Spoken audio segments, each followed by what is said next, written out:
inquiry to remove this raga and dvesha, this kamana, krodha, likes, dislikes, and then desire, anger, and modification of all of that, likes, dislikes, desire, anger, greed, ego, selfishness, all those in shloka 11. And then in 12 we saw that these are all present in the waking state, and even the ego projects in the dream state. And because they are available in the waking and the dream state, but since they are not experienced in the absolute, they belong to the waking state, they belong to the dream state, and thus it is a mala of a jiva, it is a mala of the mind, and because of that the jiva goes through the persecution. Then in 13, jagrat apicha vidvamsaha pidayanti na te tatha. But in the waking state and the dream state, the wise man who has realized this absolute and dwells in the absolute, even in the manifested waking and the dream state, the wise man is not at all persecuted by these. They do not create any problems for a wise man who has awakened, because while doing the sadhana, in the process of awakening to that fourth, the turiya avastha, the person has cleansed themselves. So in the external world, even though they see all these things, they are not at all perturbed or disturbed. And avidvamsam yatha lokam dayapatram cha sarvada, and the unwise person who has not yet cleansed themselves, it is pitiable to observe the state of affairs of that person, because they go through the pains of samsara. And that is why over here in shloka 13 we left off that avidvamsam yatha lokam dayapatram cha sarvada. The unwise person always is pitiable, for they go through all the motions of samsara. They do go through pain, they do go through sorrow, and so forth. Continuing, shloka number 14. Tasmad ajnanamevatra sarvada dukkha karanam tatsvarupam hi jnatavyam vicharena dhunamaya. Tasmat, therefore, ajnanameva atra sarvada dukkhasya karanam. The very sole cause of pain, sorrow. Over here, sorrow is talked about, that the cause of sorrow, dukkha karanam, ajnanameva, this ignorance alone is the cause of suffering. Our own mala of the mind, this alone is the cause of our suffering in this world. Suffering is brought about because we have not taken time to remove these impurities. These impurities are the ones which create hindrance in realizing my absolute, and upon realizing the absolute, there is no sorrow which is felt. The world will be there. It is the same world which is going to exist, the same people which are going to be there, and the same situations will pervade the same world that he or she is exposed to. But having realized my absolute nature, which doesn't change, But the lower one, because of the impurities of mind, my nature keeps on changing. As the likes, so becomes my personality. As the hatred, so becomes my personality. As the anger, so becomes my personality. As the desires, so becomes my personality. These desires, when they take over, the ego now has to run after these desires, and that alone becomes the tunnel vision. It is guided through all of these vairis, these enemies, the internal enemies. They alone dictate, and that limited vision creates a sense of limitation, that I am a limited being, that I am unsuccessful, I am successful. And in this way, the limitations are brought about because of these impurities, and these impurities are the cause of sorrow. So the sadhana which is done is not to attain the higher, because the higher is already attained. The sadhana is to remove the limitations, and the limitations are removed by vichar, by inquiry. Why am I persecuted? Is there a reason for it? And that vichar removes it, and tatsvarupam hi jnatavyam. One must know this. And that's why if we read this commentary, Guruji says that we will only realize this when we start meditating. When we start meditating, the initial phase of meditation, it is a wishful thinking that we will see Chaturbhuj Narayana or Shiva, or it doesn't happen.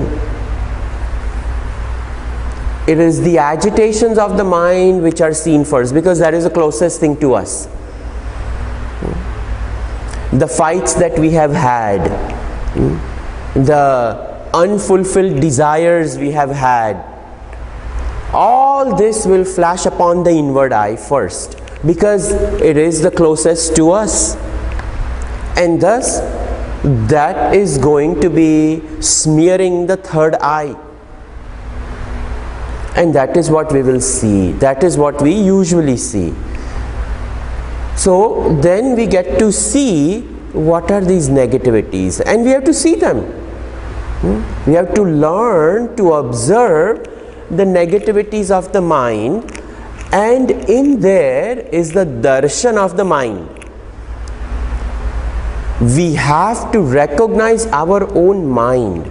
If we do not recognize our mind, then we don't know the solution. Just like the physical body, everybody has a different body, even though the same 5 elements are used. Everybody has a different body. The fingerprints which we don't see, even that the police department, the banks and all of them, they use that for security. Everybody has a different physical form, even though it is made up of the same 5 elements. In the same way, this mind made up of the same 5 elements, but the subtle sattvic amsha of the pancha mahabhut goes into making the antakarana. It is still 5 elements. So the 5 elements in their subtle form, the mind also has a form, a subtle form, but nonetheless it is a form, and it has to be recognized. So the initial stages, it has to be seen. Tat swarupam hi jnatavyam. Swarupam, it has to be seen. The swarup over here, tat swarupam, it's nature, and it is readily visible.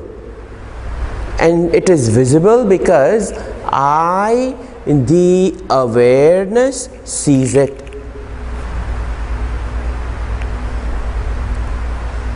And when I see this form of the mind, then I can realize, I can understand, this is the inside personality. And when it expresses on the outside, this is the external gross personality. We can clearly see, and only when we see it, then we can befriend it. Bhagavad Gita talks about a mind which is the best friend and the mind which is the worst enemy. If we have not befriended this mind, it will remain an enemy. Why is it an enemy? It is an enemy because it has an agenda. What is its agenda? Pleasure principle. How is it going to attain it? Desires. And when the desires are fulfilled, arrogance, pride. When the desires are not fulfilled, anger, jealousy, all those things. So these are the forms of this very mind. And it has to be seen, and when it is seen, then what we can do is we can address it. And we can nudge this mind on this path of sadhana. Come on, let us go along this path of sadhana. You can engage in an internal conversation with the mind. People have conversations with Bhagavan and conversations with the dead and the gone. But right here, the one we should have conversation with, we don't. Our conversation with this mind is so that we can take this mind along on this journey of meditation. And when this mind comes along on this journey of meditation, then the mind will learn to give up its negativities. This is how it will slowly push off the negativities. It is a learned behavior, it is a taught behavior, and in order to teach someone, you have to first develop, cultivate a degree of friendship for the teaching to happen. If we have not befriended, difficult to teach that person. So that is the importance over here. Tat swarupam hi jnatavyam. The nature of that mind has to be known. Because what is it? Ajnyan. Tasmat ajnanameva atra dukkhasya karanam. Because the mind works on the pleasure principle. It wants to be happy at any cost. Even if it has to cut corners, it will even walk the path of adharma to be happy. Isn't that what the whole story of Mahabharata is? It just shows the colorful minds. Bas. On this Dharma Kshetra, Kurukshetra, people have assembled. Who are these? Colorful minds have created that fateful day where people are going to throw weapons on one another. Why would they do that? That is what Vedyas Maharshi Ji is showing us.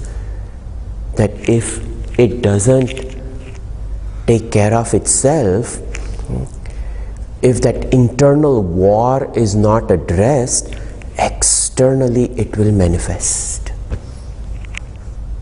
The outside war only happened because inside there was a war. So this dukkhasya karanam, it has to be addressed. Indirectly, that is what even Yudhishthir is asking after the war is over. Kimekam daivatam loke kimva pekam parayanam ko dharma sarva dharmanam. Who's asking all these things? Mind is agitated. It is the mind which got angry. Why do I have to become king? I want to become the king during the happy times.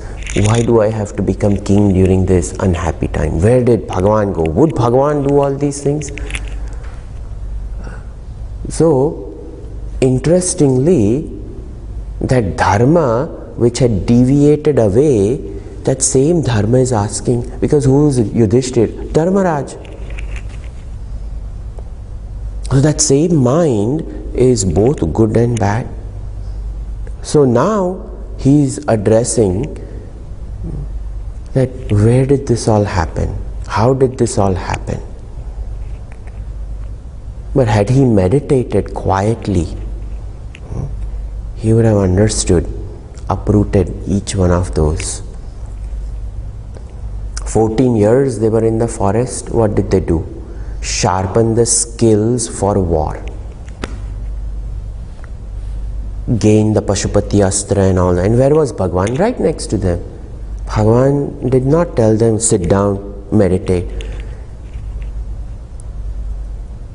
Arjuna went and told Bhagavan, I want to do tapascharya. For what? To get this weapon. Very good, go. That same Krishna, go. Because he knew you cannot teach unless they are willing to learn. Inside he has not learned. Rajas is there, all those things. Time will come, he will learn. So, we have to awaken. Somebody is saying, oh, Swamiji, why few people come over here? I cannot force somebody to come and sit for these lectures. Time has to be right for us to listen. So,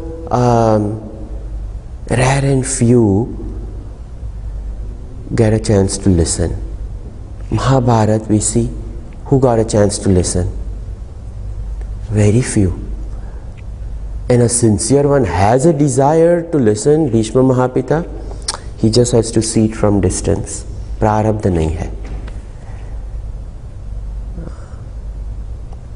Sanjay got a chance. And Dhritarashtra is hearing it, but is not hearing it. Oh ho ho ho. So, all this thing outside is a giant canvas of mind. Inside a canvas of mind, and it has gone on painting, painting, painting. When it stops and takes a stock of the picture which has arrived at, oh, how did I come here? So then the fixing of the picture starts. Where? On the inside. And thus it is Swarupam hi jnatavyam vicharena adhunamaya. Now adhuna vicharena, by inquiry, I embark upon this inquiry to clean up. And when I befriend this mind, how do I befriend it? Tat swarupam hi jnatavyam. This is the process of befriending of mind. Let me realize what this mind is. Let me work with this mind. Let me take this mind onto this. But the mind has to tag along. And that's why in Kathopanishad clearly it says, Yogo hi prabhavapyayo. Some days meditations will be good. Some days japa will be good. Some days that mind just doesn't want to do japa. The ones who have done it only, they will realize some days, no, I am not going to do it. Akhandanandji Maharaj very nicely says, these are the days you just sit and watch your mind. It is like a little toddler that throws a tantrum. No, I am not going to do it. So what can you do? You cannot fight a toddler who has decided to throw a fit in middle of Toys R Us. That poor mom just has done, the whole store looks at that mother and that child. He's throwing a fit. And the other mothers know. It's like, thank God it's not happening to me. Wants a candy, wants a toy, whatever it is, So quietly, patiently, we have to work with that toddler until it comes out of it, and then move on. So there are some days it just will not happen. Tam yogamiti manyante sthiram indriya dharanam. That this keeping these senses firm under control. But Nachiketa, some days it will be up and down, and this is how mind is, but you work at it. So continuing, Satya buddhir yada drusye Swatmano binnata tatha Sukha buddhistada tasmin Dukkha buddhir hiva bhavet.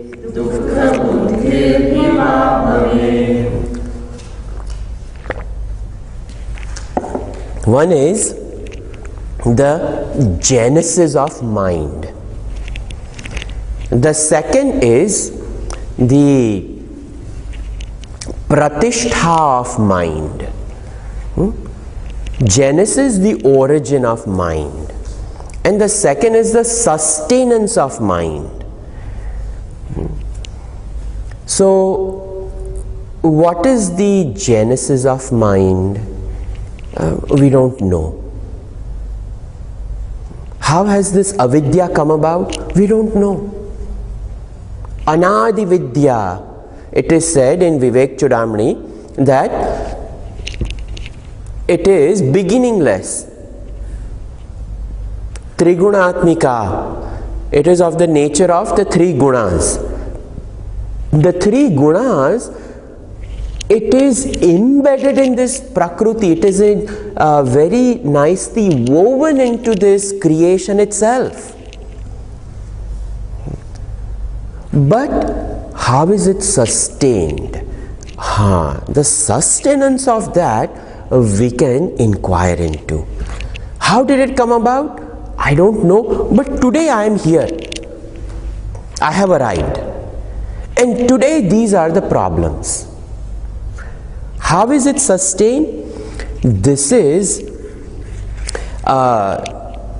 very beautifully explained over here, that Satya buddhir yada drushye swatmano bhinnata. Yada, when swatmano bhinnata, other than one's own self. When other than one's own self, Satya buddhi bhavet.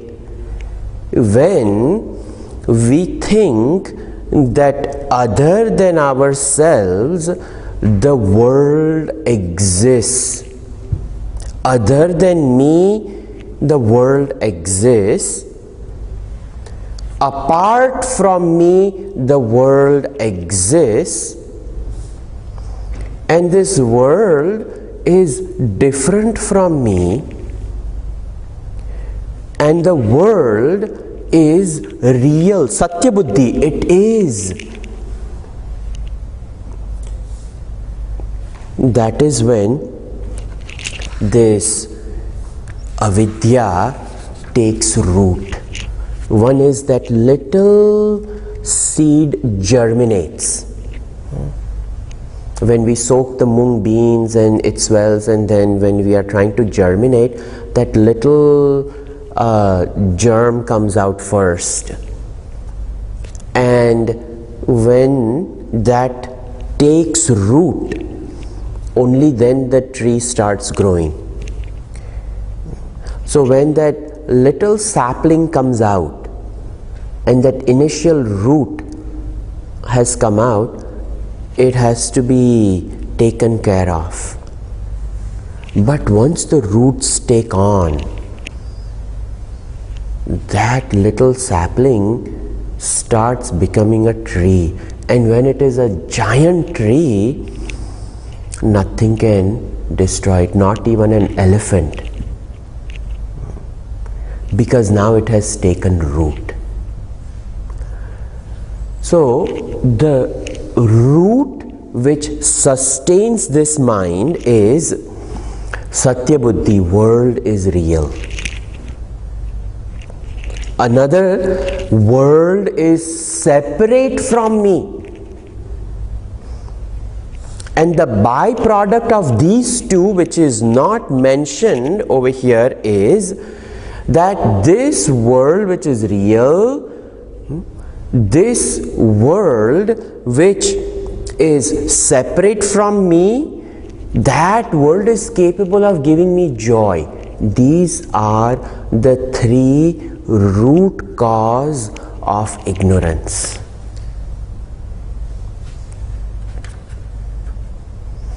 The world is separate from me, the world is real, and the world is capable of giving me joy. These three things are the root cause of avidya to sustain itself. When that root finds a source of water underneath, it doesn't rely on us watering it.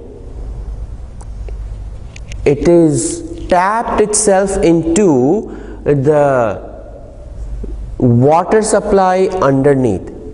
So the jiva is sustained by the three main roots.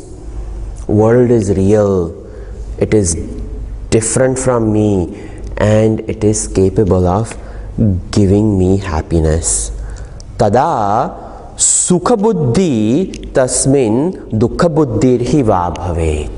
And then the experience of these three is either I find joy or I find sorrow. Bas, that is it.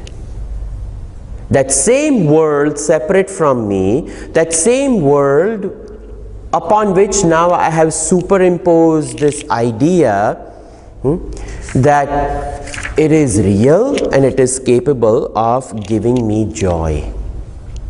This becomes colossal ignorance, and this is only realized when we do inquiry into this mind. Because my nature is happiness, and my nature which is happiness, it is all pervading. That my nature which is happiness, all pervading, is advaita. It is non-dual. And because it is non-dual, there is no second thing. But here I am thinking there is a second thing. What is the second thing? Apart from me, there is a world. Where did the second thing come from? That is ignorance. That the world is real, and the world is capable of giving me joy. This is the story of the jivas on Bhuloka, but is the autobiography of an embodied soul. All of us, each one of us has given a reality to our life, this world, and that this family, this work, this world is going to give me happiness. In fact, nobody can deliver happiness to us. Happiness is by nature, it has to be realized. And it can only be realized when this crooked thinking is given up. So now the journey of my life is to give up these wrong notions which I have owned up.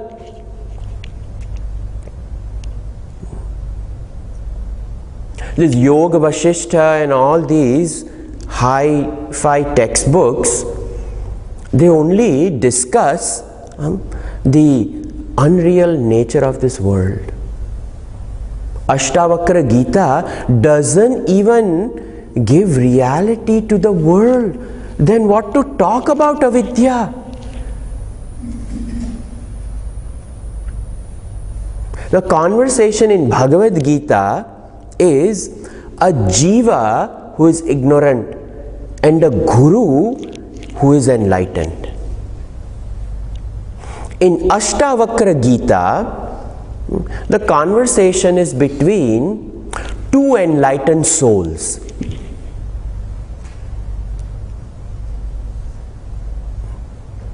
Ashtavakra and Janak Maharaj.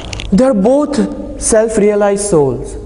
You imagine what the conversation between the two will be when they've negated everything. I alone am. Aham Brahmasmi, I am Atma Brahma. Where is world? There is no such thing as world. Then dialogue with what? Who's having conversation with whom, where, how? The whole thing is a bluff. Yoga Vasishtha, conversation with Vasishtha Maharshi Ji and Lord Rama, who is overcome with dispassion.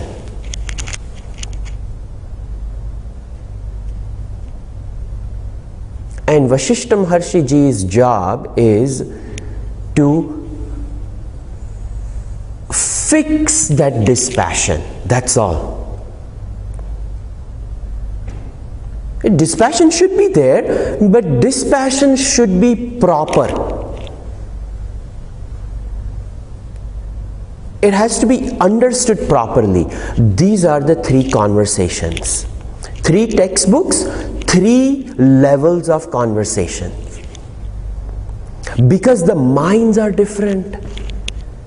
In Ashtavakra Gita, there is no such thing as mind. Because they've purified, they are both self-realized soul. There is not a dirt to be talked about.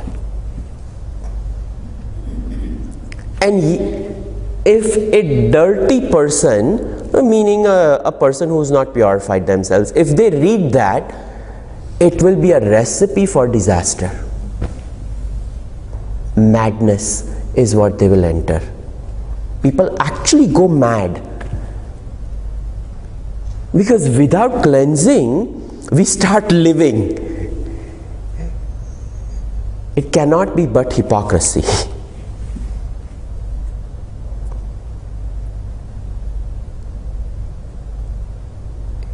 And that's Smashan Vairagya, the dispassion because the grapes are sour.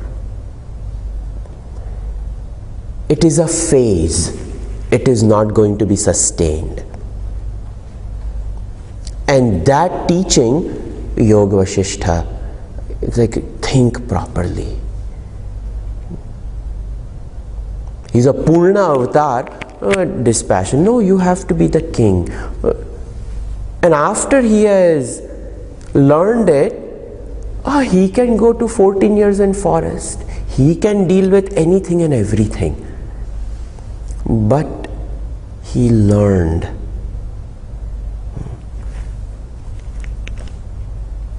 And that complete learning was the very next avatara, Krishna, where he taught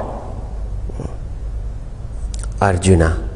Because you can only teach once we have completely lived. So as Rama, he taught Vibhishana, he taught Shabariji, all of them. So that was pure devotion. Not much teaching, but life itself is a teaching. In Krishna avatar, it was an avatar of a pure Jnani, untouched by whatever happens, and to show the prowess, the power of Absolute from the glimpse of the one trapped in samsara. The destruction of these asuras. It is not, a human being cannot do all those things. Dancing on that cobra in the middle of a river, a human being cannot do it. Lifting a mountain, a human being cannot do it. But these are the possibilities which are hidden in that same mind. These are possibilities. That same mind which is entertaining, little joys. The world is real, the world is different from me, and the world is capable of giving me happiness. I want this joy. And Bhagavan shows the possibilities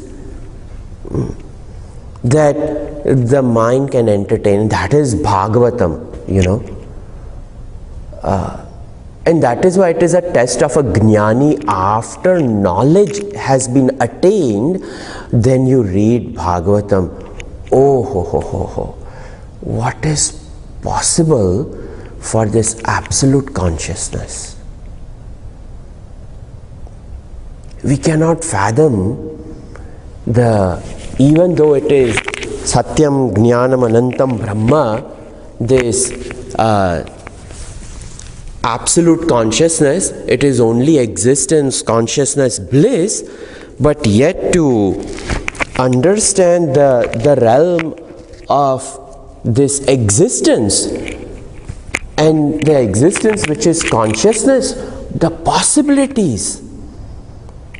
And then we try to understand what he has unleashed in time and space. Cannot comprehend it. And in that time and space arrives this jiva. If we think that time and space seen through Hubble telescope is unimaginable, then what to talk of this little matter? It is a wonder of wonder. We can call it the 28th constellation or whatever we want to call it. That's why Bhagavan also says, of all constellation it is the moon. And what is moon? Mind. Nakshatranam aham shashi, Because if all this is so fascinating of the day sky, the night sky, the one who sees the sky itself is fascinating. And that's why he is the 28th constellation, you can say. But it can only become a wonder provided we have worked at it. If we haven't, then It is capable of murdering on the outside and murdering itself. The worst thing it can do. So only when we appreciate what we have, then we will work with it. But right now the same thing is so fickle, so disgusting, that it thinks the outside is real. And outside is different from me. And the outside is capable of making me happy. How can it? It is the very glory which has created everything. So that has to be fixed. So the root cause is it has gone outward. Root cause of sorrow and pain. It has gone completely outward. The outside is real, it is different from me, and then it is capable of giving me bliss. The direction is 180 degrees wrong. It has to completely make a U-turn and go in the opposite direction.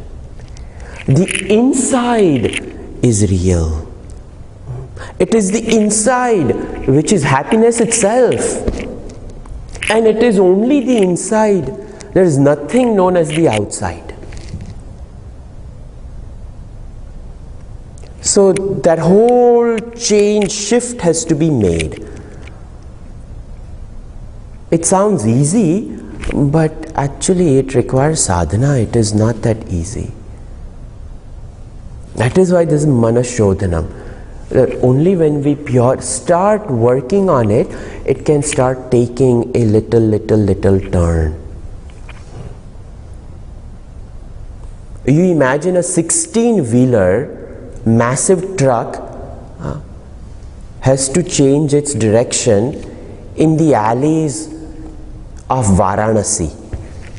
How is it possible? Barely 2 people on scooter can go.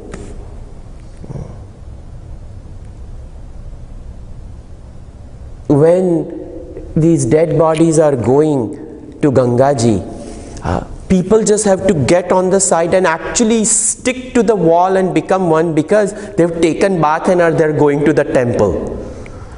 And here's a dead body going in front of them. Otherwise they have to go back home and take another bath. When we see that scene, we realize the narrow channels of mind. That is what Varanasi is. Jnana is found where? In mind. What is mind? Narrow channels. That whole city is actually built like a Shri Yantra. It's a Shri Chakra. It's a matrix of the universe. Universe depicted is Varanasi. And what is universe? Mind.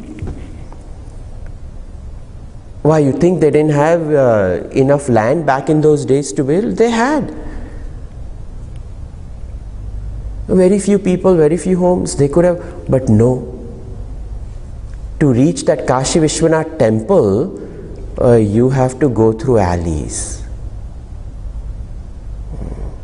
What are those? Mind. What exists in the mind? All sorts of things. Dead matter is passing all the time.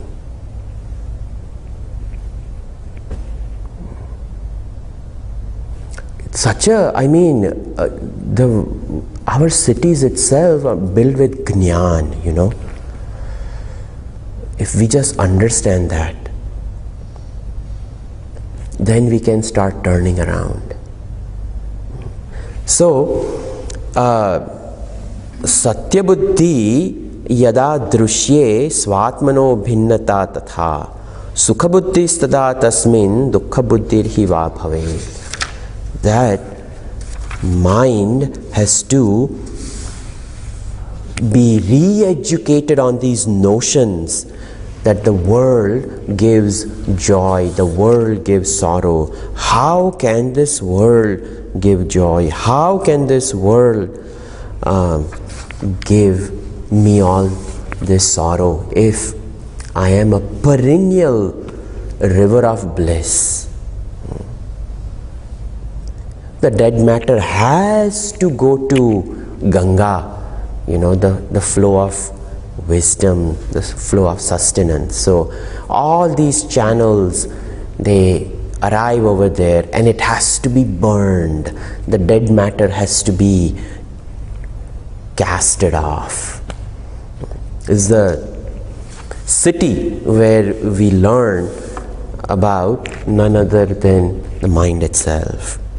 So now, how do I start cleaning it? Ragadveshau prajayete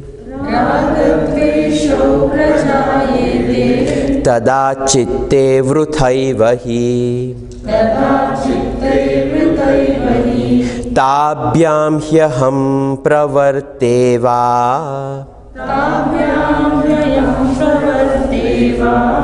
निवर्ते लोकवस्तुनि.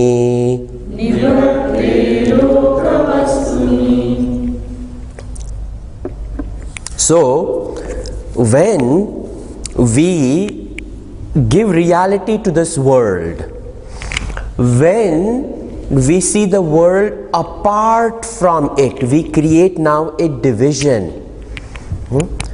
This division of I and you. This division of mine and yours. Because now I've separated it. So it is real, it is separated, and it is capable of giving me joy. Now that I have created this distinct channel, what is the byproduct? Raga dveshau prajayete. If something is different from me, then I will look at it, and I will look at it with only two drashti. Either I like it or I dislike it. If I like it, I want it. A desire. If I don't like it, I will go away from it. So even a desire to move away, where the desire is there. That's why Manisha Panchakam happens in the alleys of Varanasi.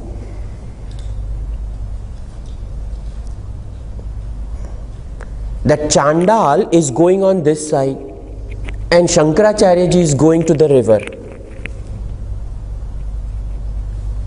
And Shankaracharya ji said, Gacha, Gacha, move, move, because he has taken bath. And he is a Nambodari from Kerala.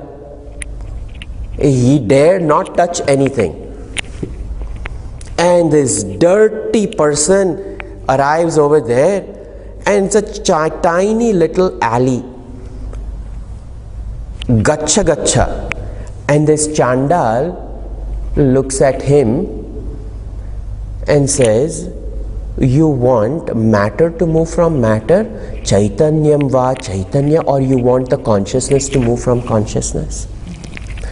And Shankaracharya ji says, this cannot be an ordinary person. Chandalo susato tu ityesha manisha mama.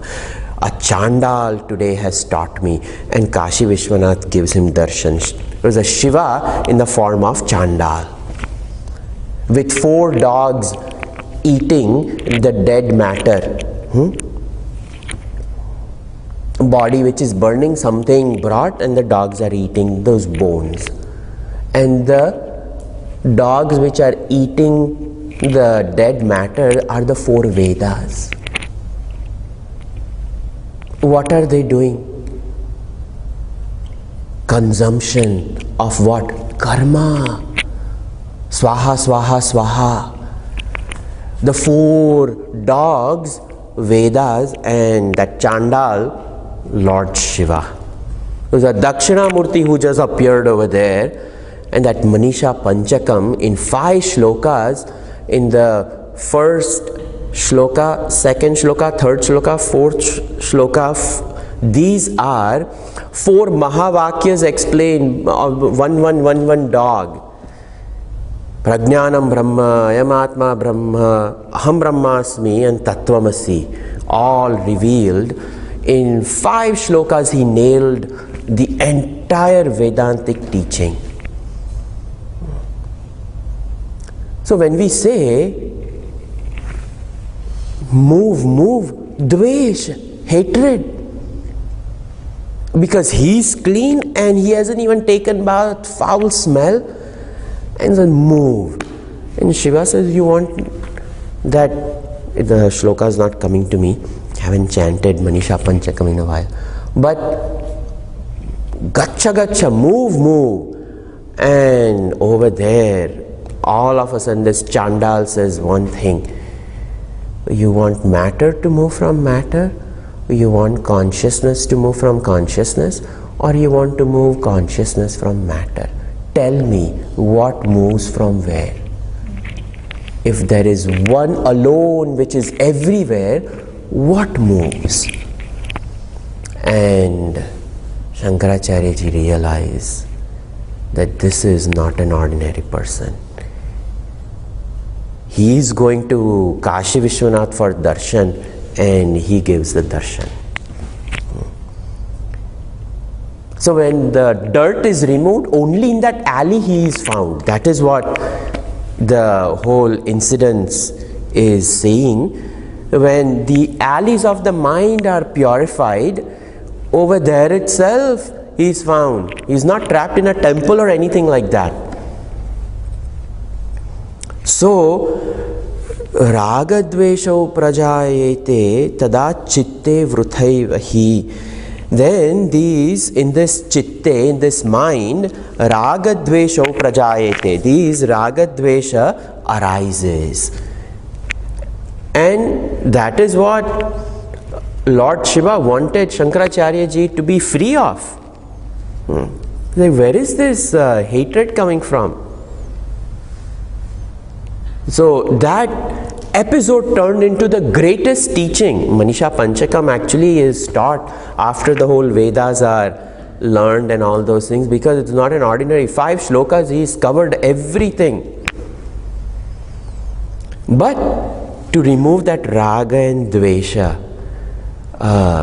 work is required. Tabhyam hi yam pravarteva nivarte lokavastuni. It is prompted by this likes and dislikes. He pravarte, I engage in this world, or nivarte, turn away, lokavastuni, in this world. Our entire movement in this world, our entire life is dictated by this. We leave this job and we go to this job. Why? Either I want a good work environment, I want more money. I want good work environment to be happy. I want more money to be happy. So I leave this and I go to this new job. I go to this new job, second day I realize, Baapre, that boss was better than this boss. Trapped. What do? Still the resume is good, let me start looking. That pravrutti itself turns into nivrutti, isn't it? Now I need to come out of this. It has only been a day. This is what we do. We go over there and we and we come back.